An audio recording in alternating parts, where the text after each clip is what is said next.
Good Shabbos and Lashana Tova. Thank you. Thank you. We're going to open up to 7. We're going to begin tonight with the sounds of what you would actually hear on any old Friday night, by which I mean the beautiful and powerful psalms with which we close out the week every week, with which we open our hearts to let go of the stuff we don't want to bring with us and open to the things that we want to receive in this new coming week and especially in this new year. So we sing these words, hallelujah. And ma gadlu ma'asecha Adonai, how deep, how powerful, how wise, how big, how profound are your thoughts? So join us. Hallelujah. Hallelujah. Hallelujah. You could just sing that this whole time. Or you can join on these words. Ma gadlu ma'asecha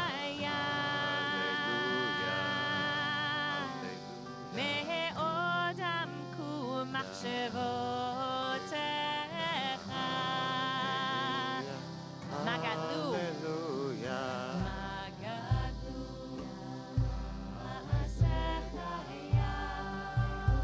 How wide, how profound are your thoughts? God, bringing us to this moment. We could not have designed this moment better than we have arrived in it now. I want to invite you to take a moment to close your eyes. Just breathe in this moment, wherever you are. Here, outdoors, under the trees, under the cicadas, from your couch, from your dining room table.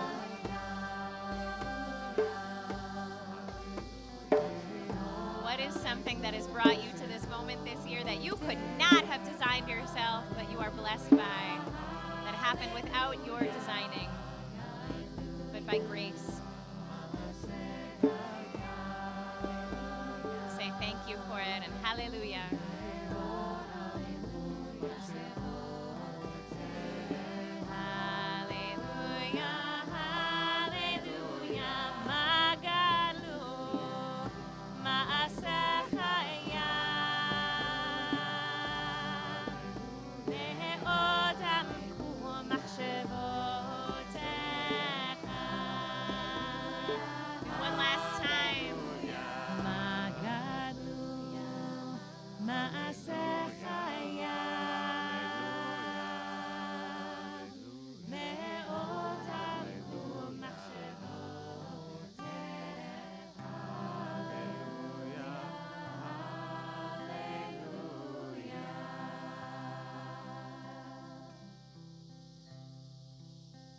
We started getting complaints last year that Mishkan wasn't conventional enough, and we didn't have a conventional paid choir like most synagogues. And so we wanted to show you that our davening team is in fact capable of breaking into parts and singing like an a cappella group.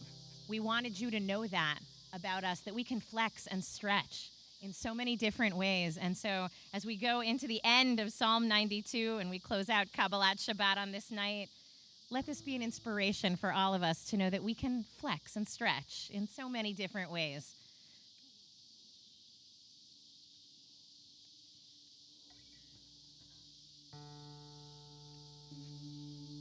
You can even join us. Tzadikata yifrach ke'erez bavanon yizgei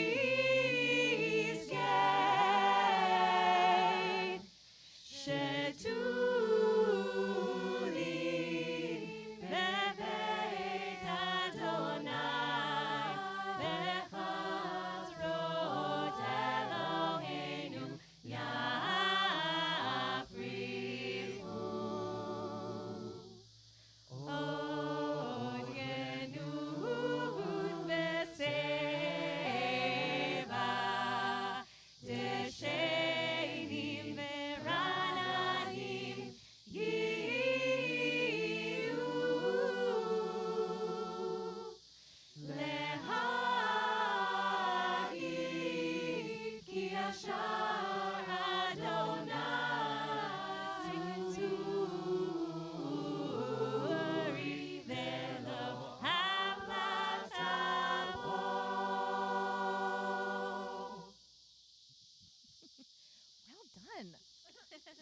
on. Yasher koach, everybody. Well, welcome to this moment. We have made it to another Rosh Hashanah. We are so grateful to be with you, people at home tonight, and with you, and with all of you. This amazing davening team evolves and grows every year. So thank you to Sam and Ellie and Aaliyah and Emily and Rachel, Rabbi Stephen, of course, and Matthew, who is our music director. What you just heard, because of Matthew. And Eli and Benji and Josh, and of course Talius and Erica and Jenna and Sophia and Lauren and Abby and Emma.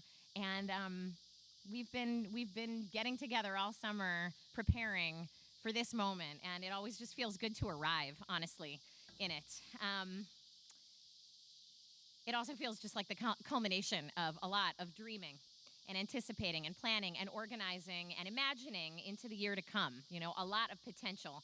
And we hold it all as the sun sets on 5783 and the moon rises on the first day of this new year. And as I'm talking about dreaming and anticipating and imagining and organizing, I'm actually just talking about everybody who works at Mishkan, honestly, right now, who has spent the last many months preparing to lead us into this high holidays. And so whether you're joining us virtually for the whole thing, whether you're joining us at Copernicus tomorrow, or on Yom Kippur, or in Wells Park on the second day of Rosh Hashanah, we have tried to think of everything to try and make this experience as joyful, as meaningful, as frictionless as possible, with minimal lines and waiting and great snacks and engaging family programs. And yet, we know that whether in the high holidays or in life, so much of what we experience is defined by what we can't plan for. And so before we begin tonight, I want to ask all of us for grace and for patience with one another and with ourselves as we enter this high holiday season. And of course, what we practice on each other, you know, we bring out into the world. So, you know, some of us are coming into this high holidays feeling quite full, with dreams fulfilled, you know, new jobs, raises, much awaited recognition or stability achieved, condos purchased, kids starting college or getting married, retiring, traveling, having meaningful relationships with people you care most about. What a blessing. And some of us are entering this new year exactly the opposite. Struggling emotionally, physically, romantically, financially, yearning, overwhelmed, underpaid, underchallenged, unmoored. Most of us are probably some mix of all of the above. So we all need a little grace and support from one another and from ourselves as we move into these intense days of awakening, you know, awakening to our lives, for our intentions for our lives, and what we want to do with ourselves and our time, our most precious resource. All of us are in process, every single one of us. Not one of us is fully baked yet, and we are learning day by unpredictable day how to be more flexible, less reactive, more generous and loving in a world we know we can't control. And not one of us is finished growing and learning and seeing where our unique life experiences and resources can be of service to the world around us. What a blessing. What an opportunity. So I want to actually invite you to stand wherever you are here at home as we call ourselves to attention with the sound of the Shofar. A little unusual to do on Erev Rosh Hashanah. However, we haven't done Baruch Hu yet, so we haven't officially started the night. And because Rosh Hashanah falls on Shabbat this year, we will not be blowing Shofar on first day Rosh Hashanah together. And so before we do Baruch Hu, we're going to do it now, so you at least hear it tonight. I want to invite you to just take a moment and put in the chat the intention you are bringing into this new year as we enter Rosh Hashanah tonight. You know, whatever happens will happen, but it helps to have a sense of where we're going. And for everybody here, I want to invite you to take a moment and actually share with somebody next to you who you didn't come with tonight.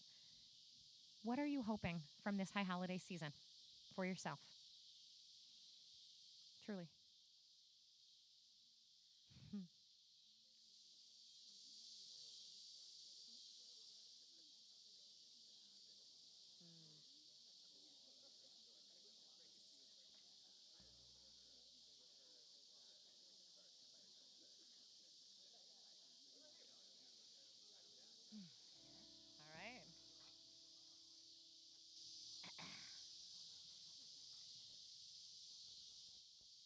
Tzekiah.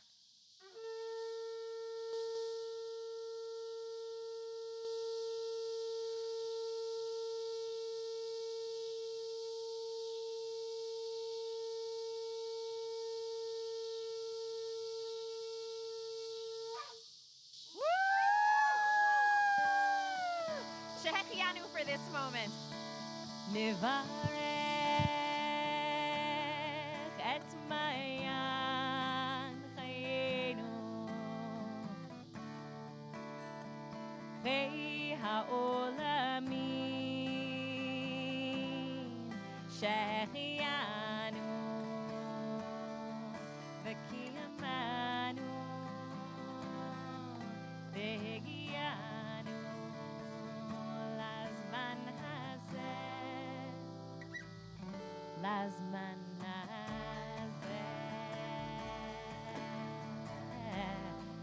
Join us, Nivarech, Nivarech et mayan chayenu chei ha'olamim chei ha'olamim shehechianu v'kiyamanu v'hegianu lazman hazeh lazman hazeh again. Nivarech et mayan chayenu chei ha'olamim shehechianu v'kiyamanu v'hegianu lazman hazeh lazman hazeh. Let us bless the source of our lives. Let us bless the source of our lives, the Spirit of the world, who has sustained us, given us strength and enabled us to reach this time, to reach this time.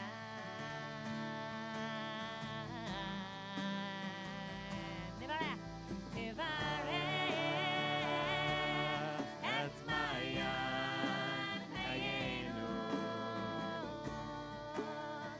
chei ha'olamim shehechianu v'kiyamanu v'hegianu lazman hazeh lazman hazeh.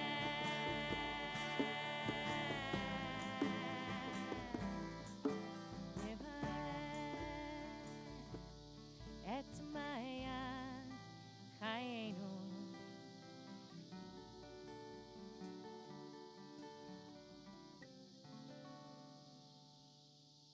We stand for Baruch Hu. We're on page 9. Hi, hi, hi, hi, hi, hi,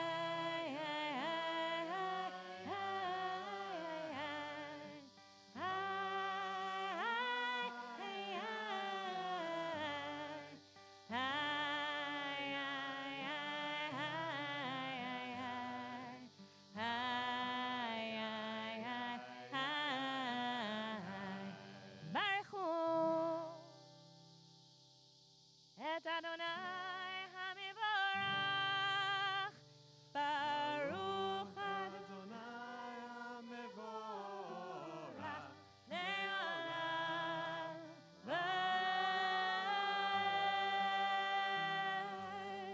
Can take a seat. Baruch atah Adonai Eloheinu melech haolam, אשר בדברו מעריב ערבים בחוכמה פותח שערים ובתבונה משנה עתים. You open the gates of heaven at the right times and have established all the cycles of days and nights and seasons and constellations, all progressing through the heavens according to your will, rolling light away from darkness and darkness, making way for light.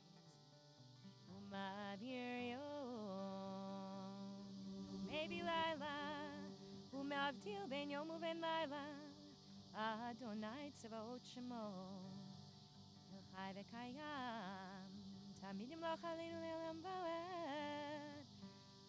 היי, היי, היי, היי, היי, היי, היי, היי, ברוך אתה אדוני המריב הערבים. אהבת עולם בית ישראל עמך אהבת תורה ומצוות חוקים ושפטים אותנו לימדת על כן אדוני אלוהינו בשוכבנו ובקומנו נשיח בחוקיך כי הם חיינו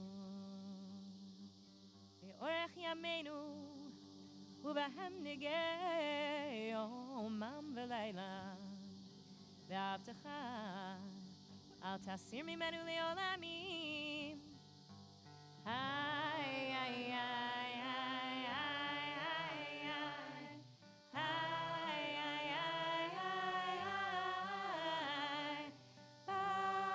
ברוך אתה אדוני אוהב עמו ישראל.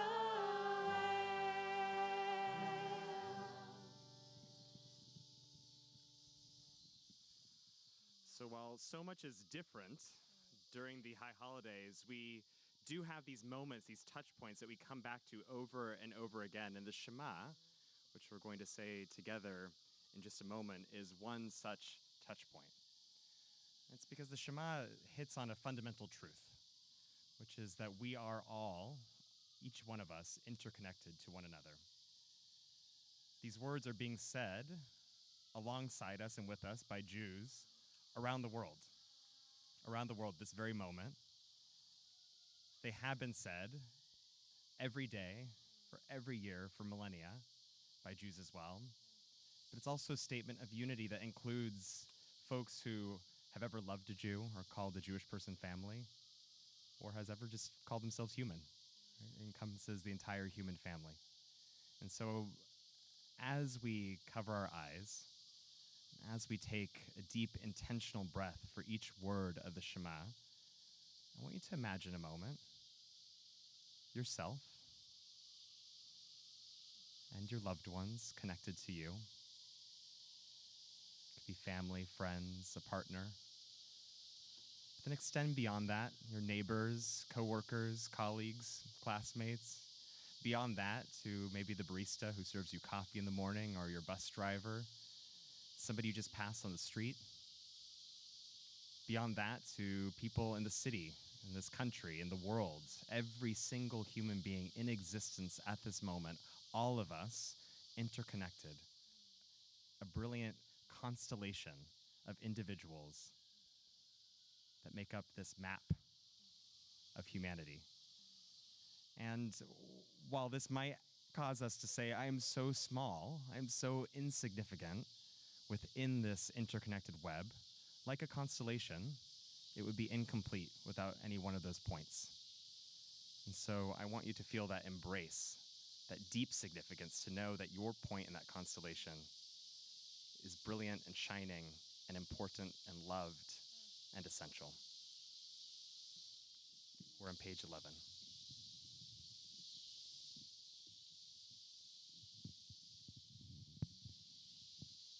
Take a moment to cover our eyes and take a full breath for each word of the Shema.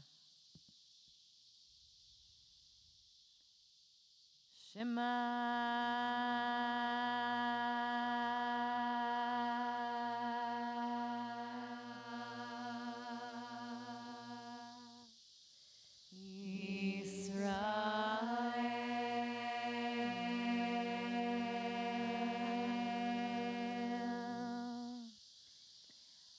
Adonai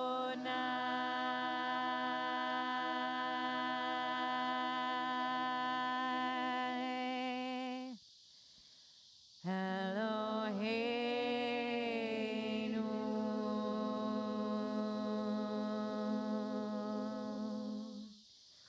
Adonai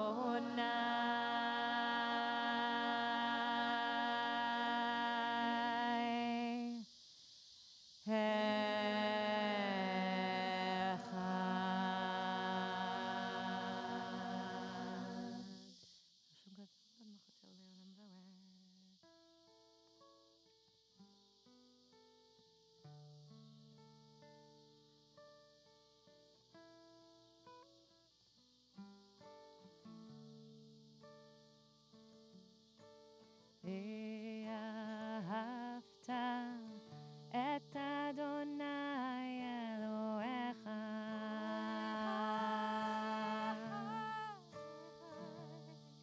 בכל לבבך ובכל נפשך ובכל מאודיך. Feel free to join us in just this chant, V'ahavta. V'ahavta et Adonai Elohecha.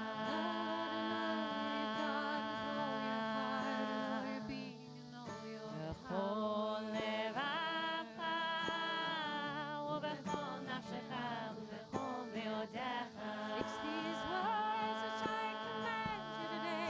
Put them in your mind and in your heart. V'ahavta et Adonai Elohecha.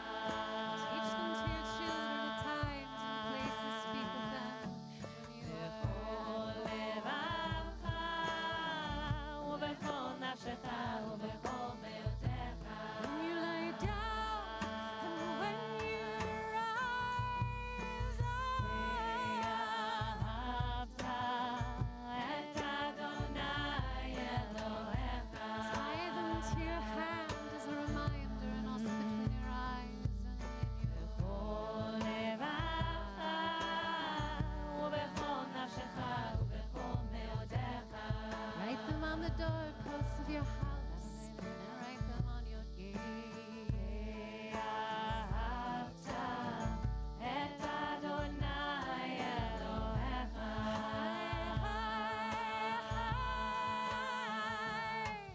בכל לבבך ובכל נפשך ובכל מאודיך.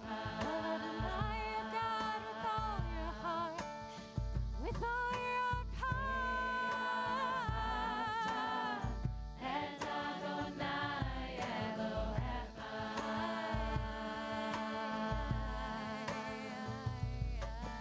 בכל לבבך ובכל נפשך ובכל מאודיך.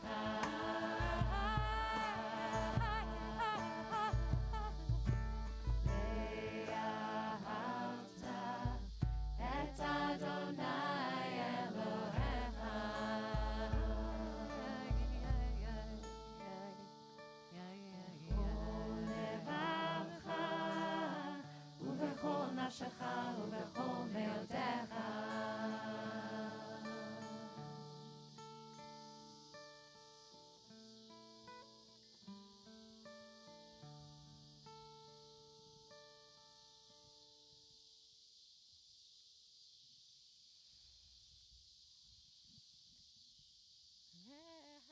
אם שמוע תשמעו אל מצוותיי אשר אנוכי מצווה אתכם היום לאהבה את אדוני אלוהיכם בכל לבבכם ובכל נפשכם. Continuing on 12 and 13, second and third paragraphs of the Shema. Keep these words of mine in your mind and your soul. Tie them as a reminder on your hand and let them be between your eyes and teach them to your children so that you may long live on the land that God is giving you. At the bottom of 13. Adonai Elohechem emet, emet v'emunah. זאת הקיים עלינו.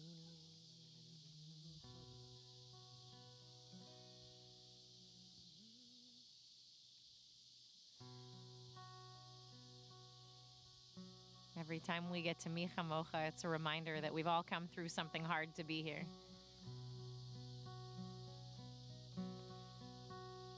And we've come through waters parted in the past, and we can do it again.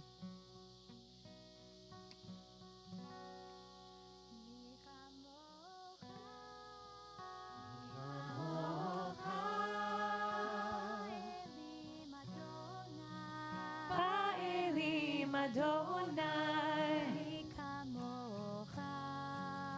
mi kamocha, Nedar bakodesh, nedar bakodesh, Nora tehila, nora tehila, oh sefele, oh sefele,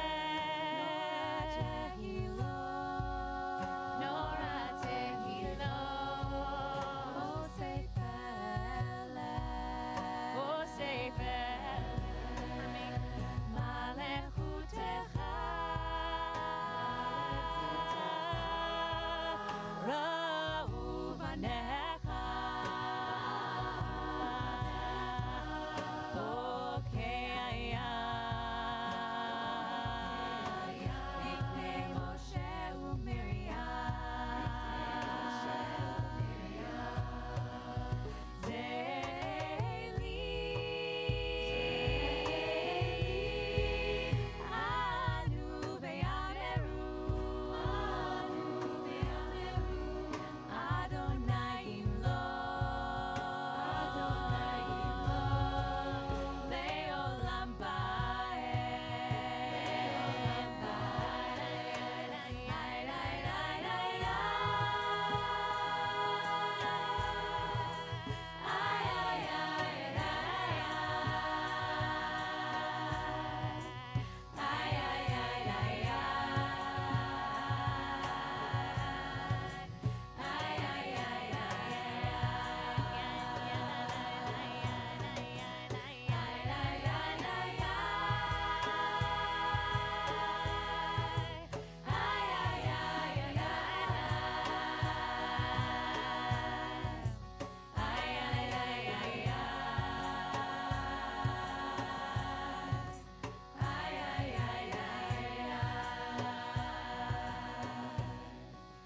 Baruch atah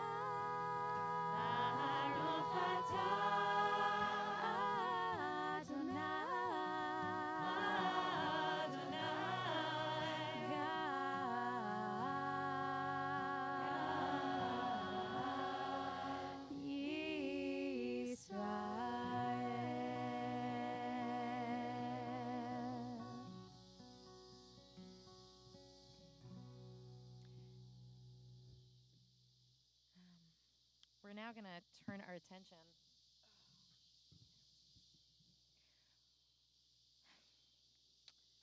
We're now going to turn our attention to the folks in your life, in your home maybe, in your family who need healing of body, healing of spirit.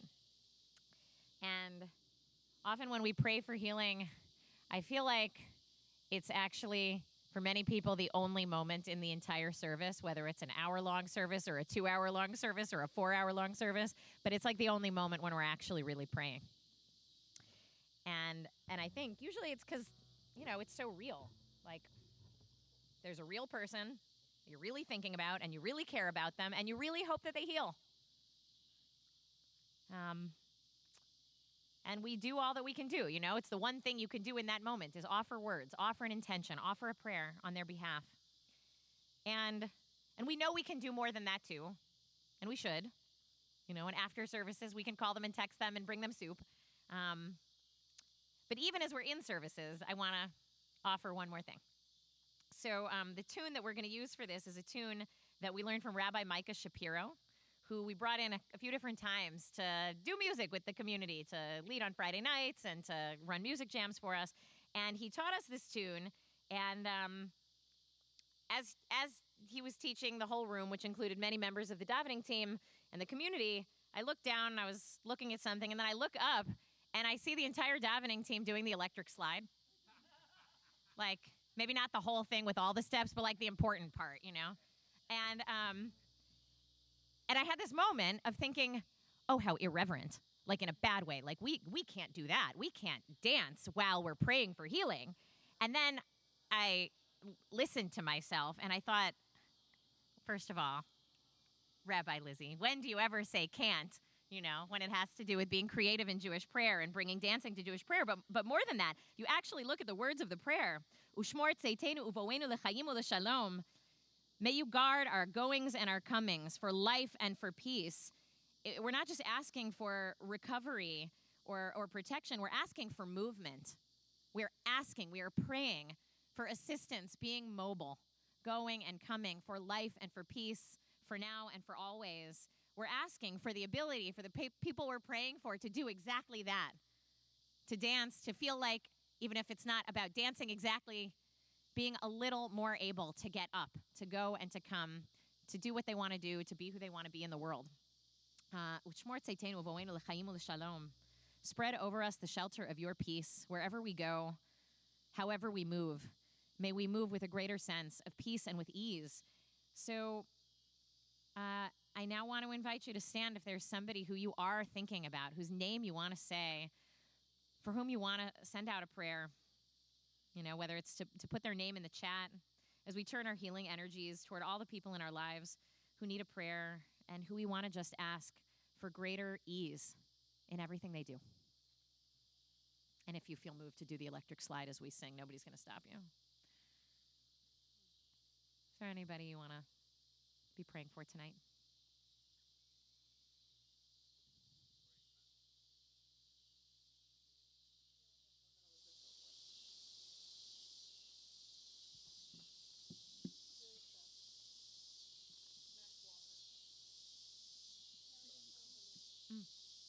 Thank you.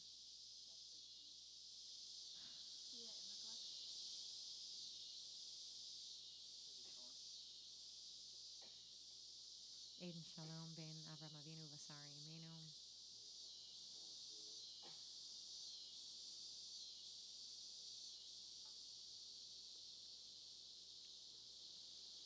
Refuah Shlema, and we sing for them.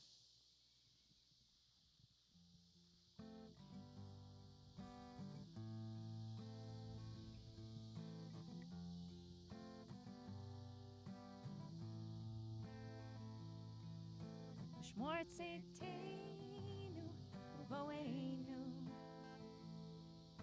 Shmor tzeitenu uvoenu.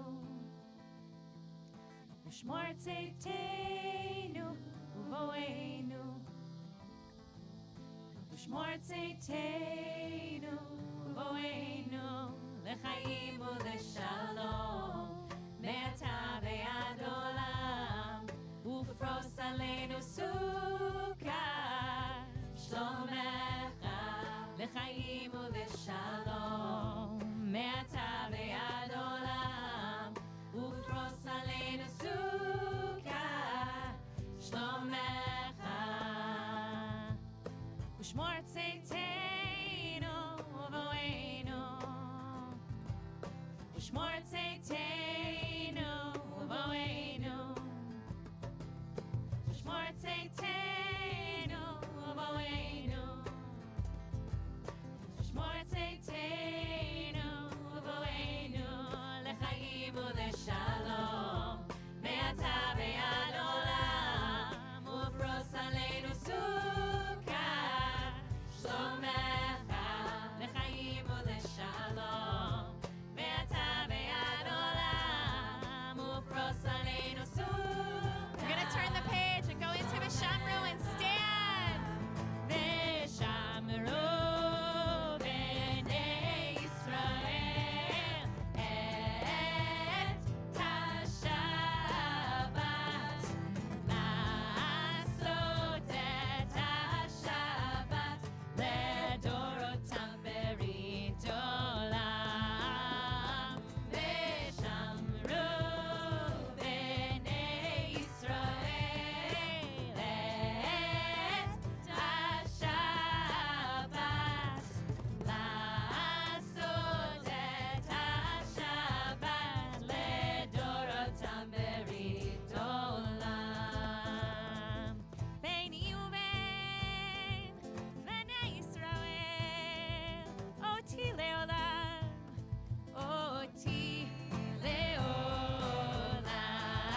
Sound the shofar at the new moon. Proclaim the festival when the moon is at its teeniest, tiniest little point. And if it's a clear night and you look up, you'll see even just the thinnest sliver of the newest moon, which tells us the new year has begun. For this is a law for our people, a statute for the children of Israel, for the God of Jacob. Yihiku b'chodesh shofar, b'kesel leyom chagenu, ki chag leYisrael hu, mishpat leElohei Yaakov. 18. Yitgadal ve'yitkadash shemei rabbah.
We're going to take 3 steps backwards and 3 steps forwards.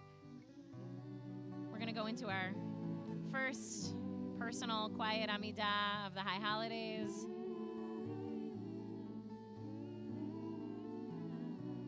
If you're using the Machzor, the pages are 19 to page 30. But if you're not, I just invite you to begin to think about the intention you set at the beginning of the night. What are you hoping to get out of this holiday? And whatever you're hoping to get out of it, what do you imagine that you will bring to it? What will you put into it?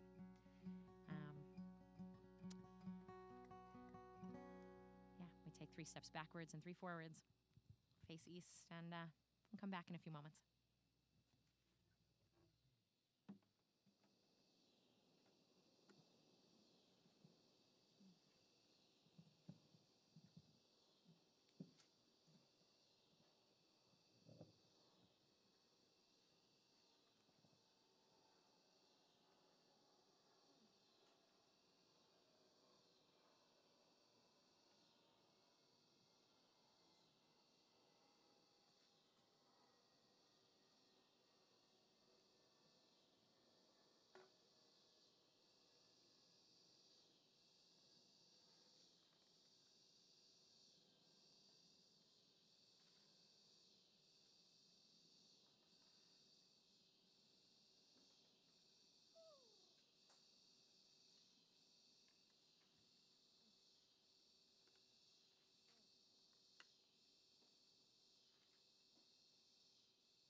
The rabbis tell a story that on the sixth day of creation, as the newly formed sun set, and a world in its infancy teetered on the cusp of that first Shabbat, an evening not unlike this Rosh Hashanah, God made 10 miraculous objects, and among them, Moses' staff, Miriam's well, and the instruments used to create Aaron's priestly garments. These were the tools of our ancestors' liberation from slavery and journey toward the promised land. Moses' staff called down the plagues that would force Pharaoh to set us free, split the sea so that we could cross safely to the other side, and help us overcome various obstacles as we wandered toward our destination. We are told that Miriam's well miraculously appeared wherever the Israelites encamped in the wilderness, an essential and life-giving source of water that sustained us for those 40 years. And Aaron's priestly garments designated him as the intermediary and sometimes remediator for the unique relationship between our people and God, bringing us together under common cause and a shared identity when the stress of the journey threatened to pull us apart. The tragic fact about Moses, Miriam, and Aaron is that none of them actually lived to see the completion of our ancestors' journey to the promised land. Moses, the youngest of the three siblings, is only allowed a glimpse of their final destination before he dies. And he dies not knowing if a single Israelite will ever set foot on the other side of the Jordan River, much less create the home that they had been promised, the home that they had been dreaming of for so long. The miraculous objects the three siblings had been given were tools for making the journey, but they were not a guarantee that they would reach its end. So lately, I have been thinking a lot about Moses, Miriam, and Aaron, not just the figures of legend, but the people who, like them, fought so hard for a future that they never lived to see. People not unlike us. We live in a world on fire, in ways both literal and metaphorical, and the work required to fix it seems impossible. What can I do? What can any of us do when the changes that need to be made, whether it's global warming or systemic racism or the dismantling of democracy, will take the coordinated and consistent effort of generations to accomplish? On Rosh Hashanah, we declare Hayom Harat Olam. Today the world has come into being. But more than celebrating the birth of the world, sometimes it feels like we are preparing for its death. We also know that despair is not a strategy. I've often quoted these words by the activist and community organizer Ruth Messenger, and if you've listened to any of my sermons, you might be tired of hearing them. Yet if we are to bring about our tradition's vision of a better future, we cannot, in her words, retreat to the convenience and the luxury of being overwhelmed. And it is convenient, if unfortunately understandable, to throw up our hands and do nothing at the prospect of a seemingly endless journey. I think about how many times our ancestors wanted to give up on their way to the promised land when they looked back toward Egypt, the place of their enslavement, and wondered why they ever left. We know they eventually make it, but they didn't. And setting out into the wilderness with no sense of how far they must go or how long it might take, it would be hard not to despair. So how much more so for us? We know that even if we take the necessary steps to ensure that a better world might one day come into being, none of us will live to see that future. None of us. Like the generation that was liberated from slavery alongside Moses and Miriam and Aaron, we won't make it to the promised land. Our children might, but short of a miracle, we will all age and die in a world on fire. But if we do nothing, we only guarantee that our children and our children's children will inherit the world as it is now, or perhaps worse. So last month, when the news of wildfires spreading across Hawaii reached us on the mainland, the fact of a world on fire suddenly became very, very real for me. These weren't photos of strange people in strange places, but friends from school and old neighbors, folks I grew up calling auntie and uncle, evacuating their homes. The fires took an unimaginable toll on our community. There are at least 115 people dead and hundreds still missing. In so many places from my childhood, damaged or destroyed. The back roads of Kohala, where my friends and I would go joyriding late at night. Sorry, Mom.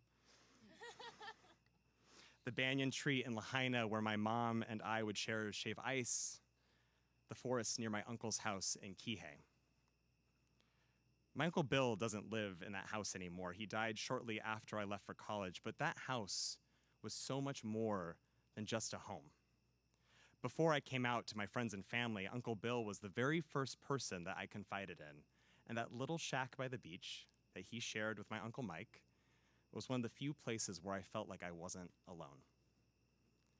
My Uncle Bill was a survivor. When I met him, one of his legs had been amputated below the knee, the result of an opportunistic cancer that had spread when his immune system had been compromised by HIV. He was actually one of the first reported cases of the virus that came out of Key West, back when it was still called GRIDS, or gay-related immune deficiency syndrome. Somehow he made it. He made it through an epidemic that nearly claimed an entire generation of gay and bisexual men, but not without his scars. Now, my Uncle Bill wasn't really my uncle, at least not in the technical sense of the word. Bill was my mom's best friend. They met when I was 9 or 10 years old during a particularly difficult chapter of our lives, but he was family in the most important of ways.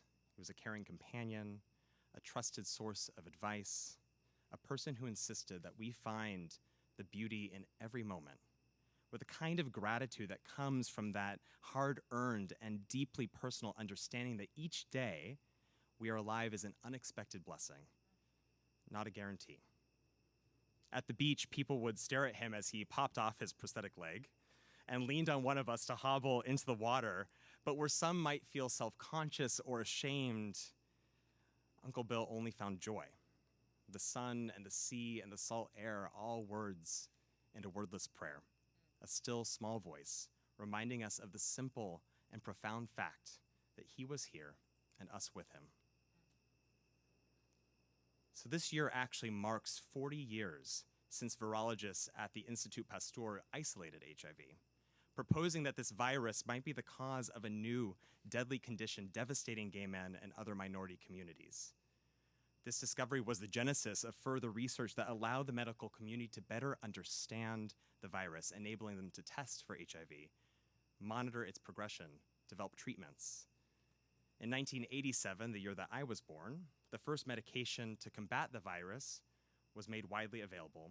And by the mid-90s, the development of new drugs led to the advent of effective combination therapy. Eventually, multiple doses of multiple medications became a single pill. And then in 2010, it was found that taking these pills each day not only helped those who were HIV positive, but could prevent HIV negative people from acquiring the virus as well. Now, this is an incredible story. A 40-year journey leading to one small pill that is safe, it is prescribed by your primary care physician, it is so often covered by insurance. Now, the medicine cabinet at my Uncle Bill's house was always filled with pill bottles.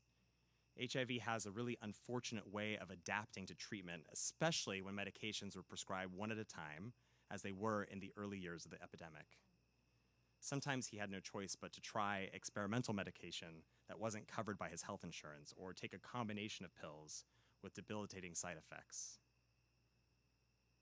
We now have the tools to end this virus within our lifetimes. We now have the tools to end this virus within our lifetimes. Yet the backdrop for this miracle of human ingenuity is a more painful and more personal history. When combination therapy first became available in 1995, the number of people who had contracted AIDS in this country had surpassed 500,000. And at the time, the mortality rate was 62%. But numbers, as awful as those numbers might be, don't account for the real human cost of this epidemic. Every day, otherwise healthy people were dying, suddenly succumbing to an illness with unclear causes and no known cure, and finding a way forward must have felt impossible. Yet even as clinics and social service agencies closed their doors to patients, as politicians joked about or deliberately ignored the virus, as the public gave in to mass hysteria, people picked up the tools that they had to protect and comfort and care for those living with the virus. These are the Moseses of this story, individuals who will be remembered for helping us navigate a wilderness of misinformation and bigotry and neglect as their friends and their loved ones died, so that we could emerge on the other side alive and hopeful. And then there are the ones that we don't learn about. The unnamed Miriams and Aarons who were no less important and no less resilient and no less resourceful. Too many of them knew they would never live to see this moment. Yet we have only reached this moment because every single one of them refused to let despair dictate their choices. Uncle Bill was one of these people. He didn't do anything remarkable, at least by the standards of history. But when I was a young boy who could not imagine a future for myself, he showed me that I could come out and I could grow up, that I could learn to take pride in who I was, and that I would be okay. That I would be okay. Uncle Bill didn't live long enough to know if the world that he hoped for would come into being. He didn't get to know how things turned out for my mom or see where I ended up. I wish he was here now to know that I'm okay, that we're all okay. I think he would be so proud seeing that people are still working for a better future, despite it all, despite all of the stuff. And I think he would probably also tell us to stop putting so much pressure on ourselves, to remember that this moment that we're in is a gift, and he would take off that leg, and he would make us all go jump in the lake, and he would laugh at the numbness in our fingers and our toes because it is a sign that we are alive. The 10 days that begin with Rosh Hashanah and end with Yom Kippur are a time for Cheshbon HaNefesh, literally taking stock of our souls. We are called to examine our rough edges and make amends for our mistakes and set an intention for how we might grow into a better version of ourselves in the year to come. But this is not only about seeing our brokenness, it is also about accounting for our blessings. Yeah, the world is on fire. And also, look at how far we've come. I'm serious. Look at how far we've come. Alongside all that is wrong with this world, and there is so much wrong with this world, we live at the most equal and most resourced and most safe moment in human history. Hand in hand with all of the heartbreak and regret that we hold inside each of us is our resilience and our resolve. On Rosh Hashanah, we remember all that we've left in the year behind us, all that we've lost.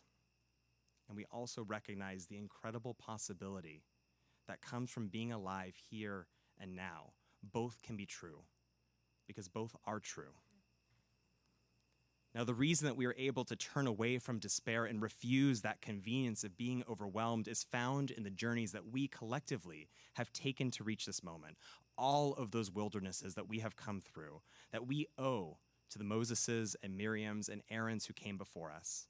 Yes, the ones we know about, the heroes of history who ensured that the future we live in now could come into being, but also people like my Uncle Bill, whose actions are never going to be recorded in articles or books.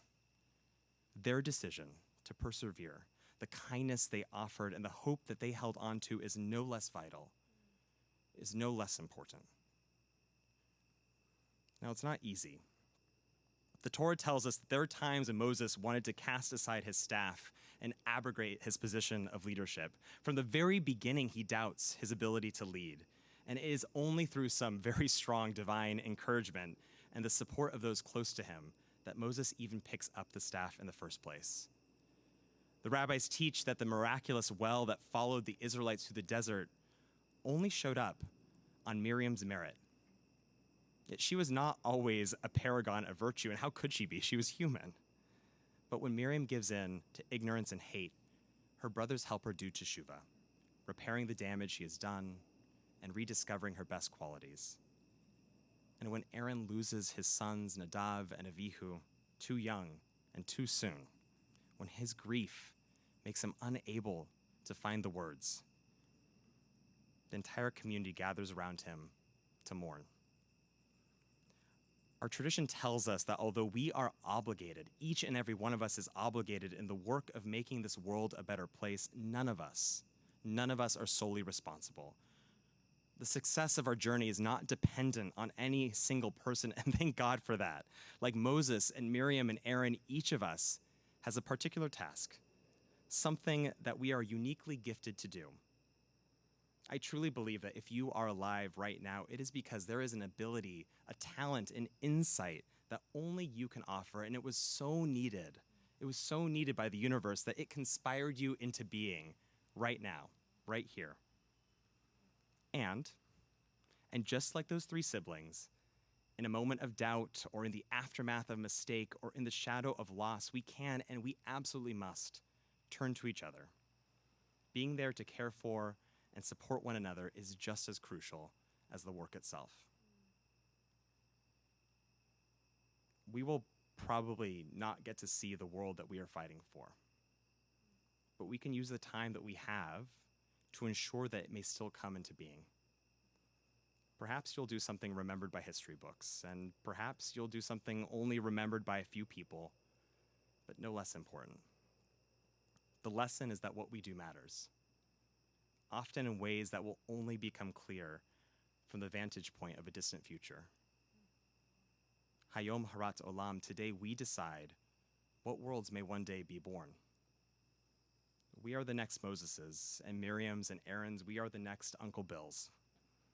We stand at the place where those who came before us left us, and we have been given the tools to take us further on this journey, even if we don't reach its end, so that one day there will be a generation who lives in the world that we dreamed of, grateful that we didn't put down that staff or abandon the well. We are the reason that someday, someone we will never meet, someone we'll never know, will be able to say, thank God they didn't give up, because I'm alive, and I'm okay.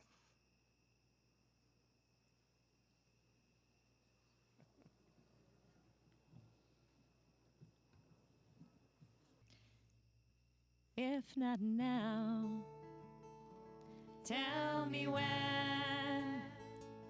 If not now, tell me when. We may never see this moment or place and time again. If not now, tell me when. I see sorrow and trouble in this land. I see sorrow and trouble in this land. And though there will be struggle, we'll make the change we can. If not now, tell me when. If not now, tell me when. If not now, tell me when. We may never see this moment or place and time again. If not now, tell me when.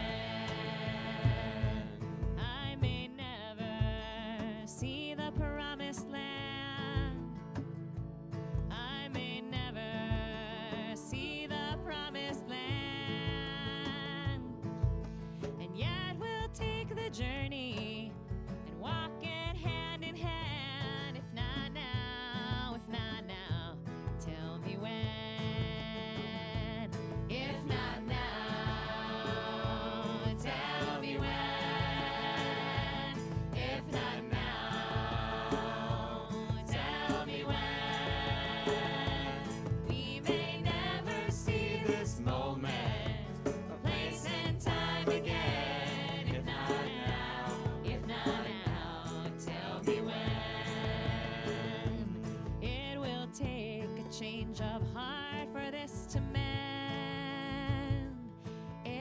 take a change of heart for this to mend.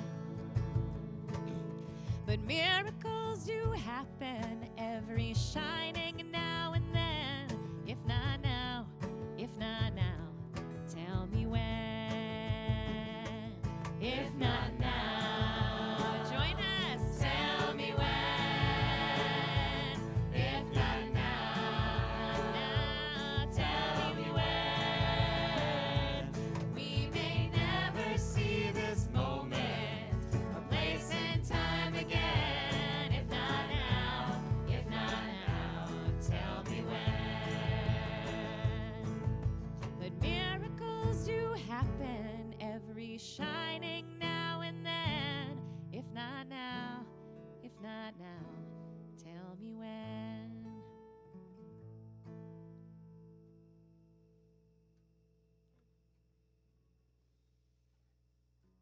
We rise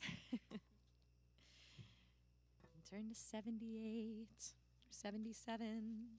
Aleinu.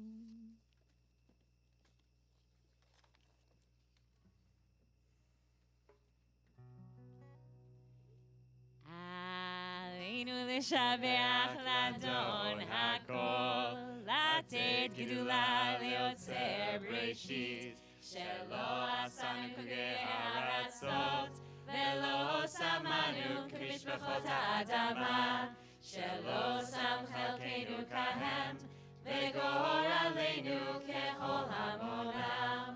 ואנחנו קוראים ומשתחווים ומודים לפני מלך מלכי המלכים הקדוש ברוך הוא.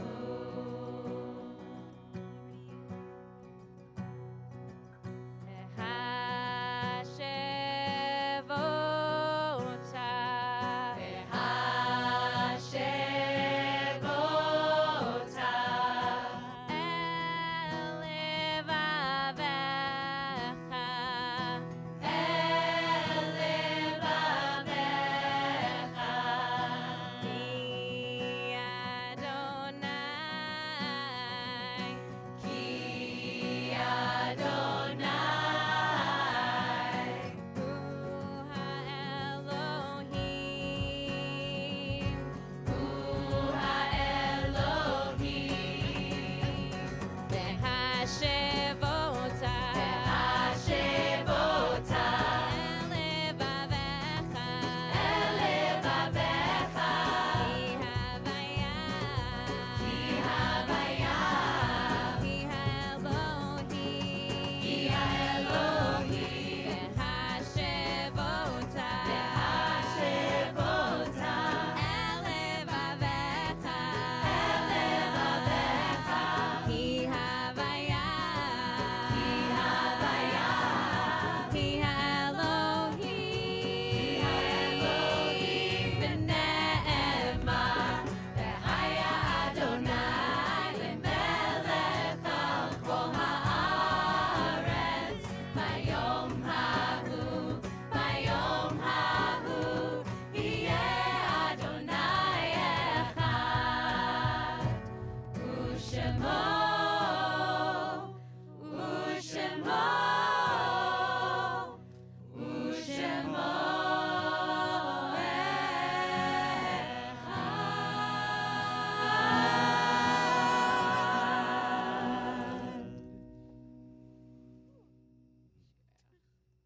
Be seated.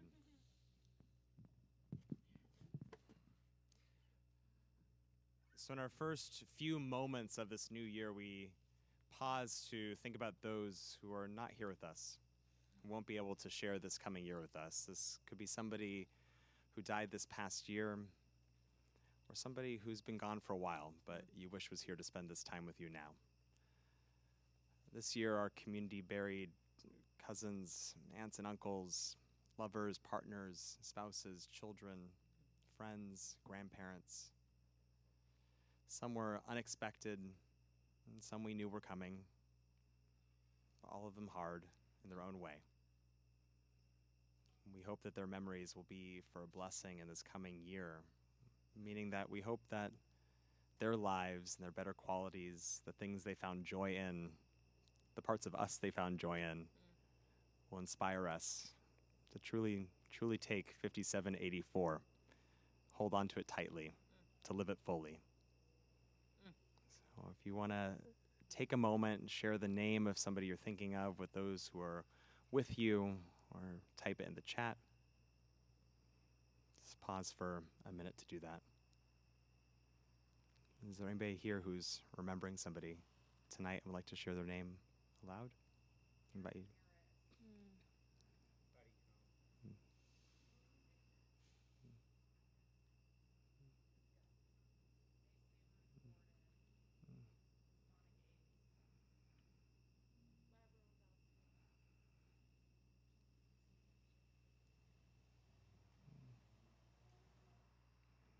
May each of their memories be for a blessing. If you are in a period of mourning or remembering somebody on their yard site, or simply just remembering them at this moment, I invite you to rise as you're able. Kadisha Tom, the Mourner's Kaddish, is on page 80.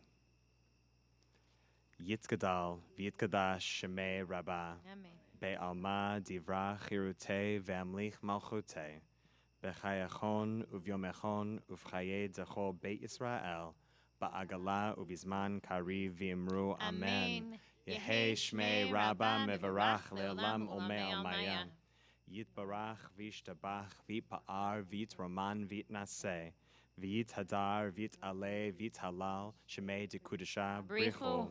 La'ela, La'ela, min kol birchata v'shirata, tushbechata v'nechemata, da'amiran be'alma v'imru. Amen. Yehe shlam rabba min shemaya, v'chaim aleinu ve'al kol Yisrael v'imru. Amen. Oseh shalom b'mromav, hu ya'aseh shalom, aleinu ve'al kol Yisrael, ve'al kol yoshvei tevel v'imru. Amen. Amen. Yehi zichronam livracha. May all their memories be blessings. Okay, well, we made it. We did this. We're going to close out services in a moment with, one final banger. That's the technical term for a prayer. It's a prayer. We're going to pray.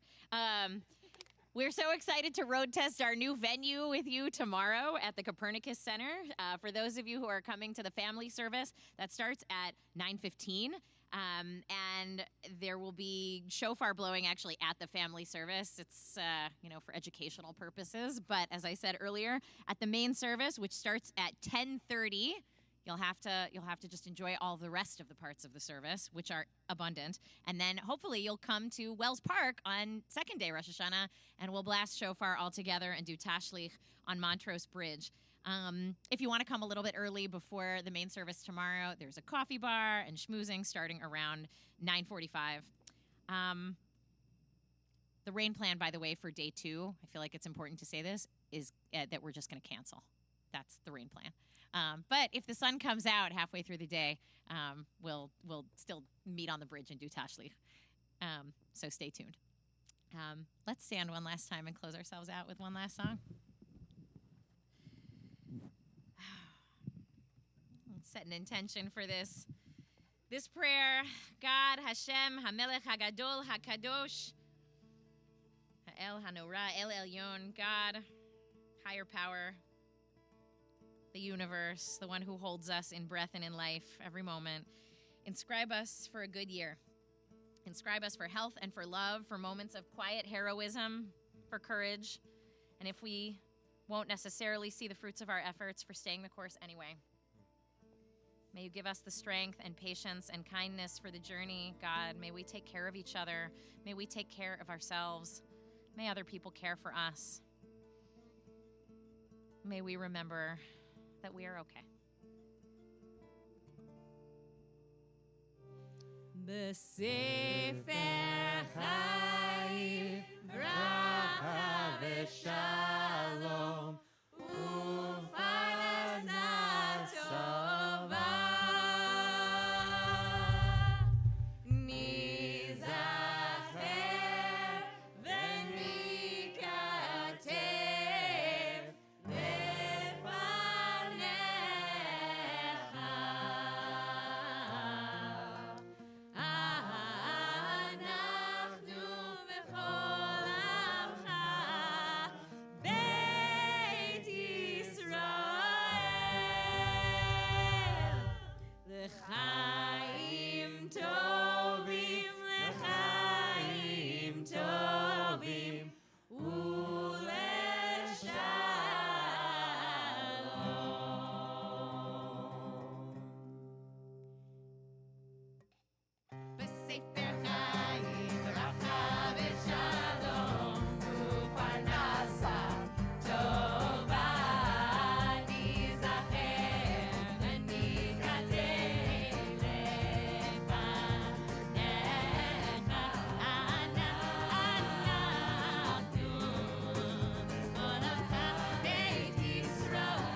Shana Tova, everybody. See you in the